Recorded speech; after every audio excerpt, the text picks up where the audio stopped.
Chloe! Opo. Grabe naman yung ramdam na ramdam eh. Siyempre, tatanungin natin ating Clash panel kung anong naramdaman nila sa performance mo. Hi, Chloe! Kabalen! Maya, babae po. Hello! Kapag kapampangan talaga, no, malago, tsaka talented. Ang linis ng boses mo, ang ganda ng So control much mo sa boses mo. Para kang Disney princess. Yes, Disney princess na nakakamdaman ko yung pain habang kumakanta. So much po. Yes. Na-enjoy ko yung performance mo. Hi, Chloe. Hello po, Sir Jay. Nakita ko na parang sa ulong mo na yung boses mo and alam mo na kung paano ko mo nag-examine. And yung boses mo talaga sobrang lamig.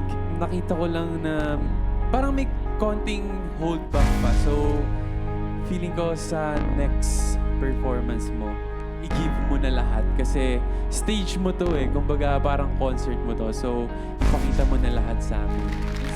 Congratulations. Chloe, yung boses mo, again, napakaganda. Pag pumipikit ako, parang nafe-feel ko yung emotion na gusto mong sabihin. Yun ang things to remember. Ang things to improve on naman is, I can hear it, pero I need to see it in your eyes a little bit more. You sang well. You knew the movements. Pero now, parang in singing also, and mag-agree si Jillian sa akin siguro, is you need a little bit of acting also. Once na magawa mo yun, it's gonna be like you're in your own musical. Thank you so much. Thank you so much also. Good job, Chloe!